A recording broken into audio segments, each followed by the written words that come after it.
Okay, so just days before flying to Asia, Barcelona's entire preseason tour is collapsing before our eyes. And in other news, a Serie A club, AS Roma, are now circling the 17-year-old midfielder Marc Bernal. They are interested in his services. This is what we're going to be talking about for today's video. There's plenty to discuss, and here's everything you need to know about the chaotic state of Barcelona right now. Let's talk about Marc Bernal first and his situation. Now, first things first, I am a huge fan of Marc Bernal. I think that when Marc Bernal does come back, whether it's at potentially Roma, which I hope does not happen, but at FC Barcelona, he's going to come back and play with full fire, full ambition, full prominence, and I expect him to become one of our best midfielders. Marc Bernal is a promising young CDM that has showcased great quality in the previous preseason and in the beginning first few weeks in the last season, and I want to see more of Bernal. With him now finally returning, he does see himself in a much more, I would just say, difficult situation to break into the 11 because Frankie has found his form. Pedri is at his best level ever. I would even argue that he is in the top 5 best midfielders in the world, so I think that Marc Bernal has a lot of work to do, but he can really go far, mainly because his technical quality is insane. That is what's really going to take him to the highest level. It is his technical quality, and I hope that he did not lose any speed because of the ACL injury. I really do think that because he is a CDM, the speed is not really required for you to be like really good. Like for example, if an ACL injury happened to Marcus Rashford or Rafinha, then you will see the effects because all they do is run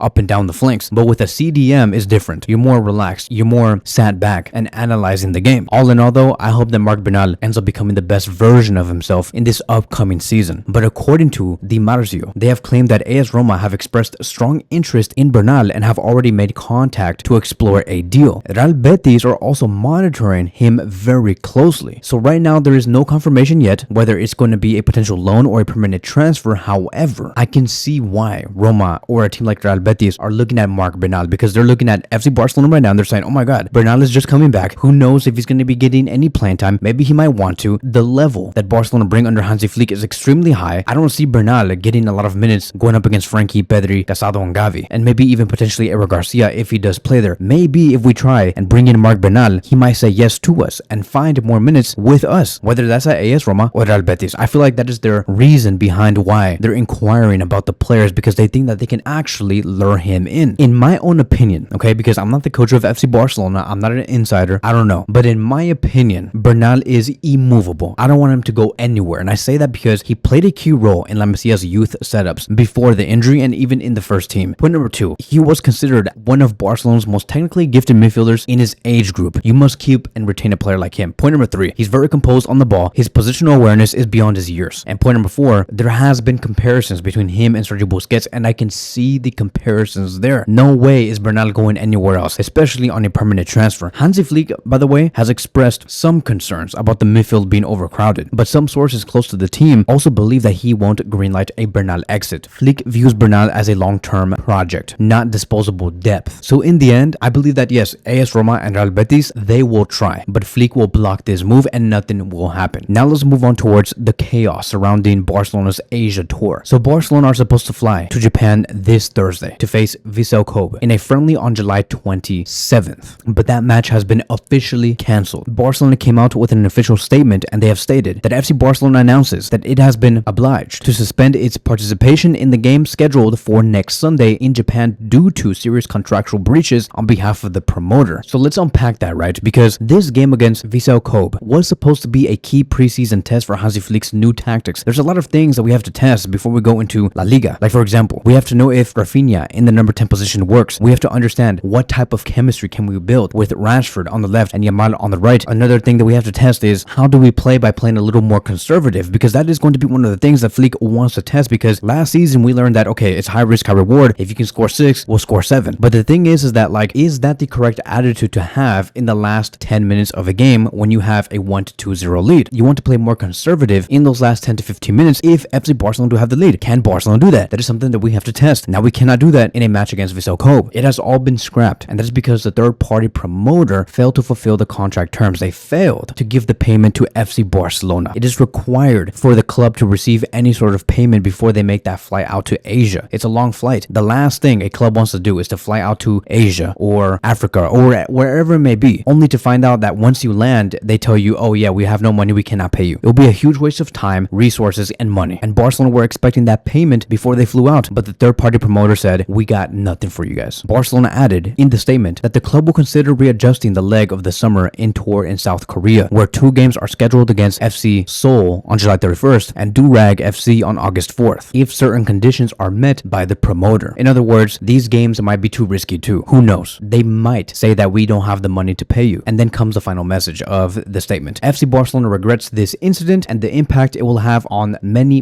Barcelona fans in Japan. So it is a PR nightmare, a huge waste of time. We were supposed to show our brand to a place like Japan during this preseason tour, right? Because we want to be able to have more of a presence in other sectors in the world, but we cannot do that. I'm pretty sure that by the time I do post this video, we are going to be getting some answers on what Barcelona is going to do next, but everything is up in the air. If these preseason matches do not happen and we forget about going to South Korea, wherever it may be, Barcelona will have to urgently schedule domestic friendlies in Spain. That is the only thing that they could do. In my opinion, I think that Barcelona should invite Inter Miami. I would love to see Barcelona face Inter Miami with Messi in it. That would be insane, bro. But that is it, right? That is going to be wrapping up today's video. Thank you guys so much for watching, and I will see you guys in the next one.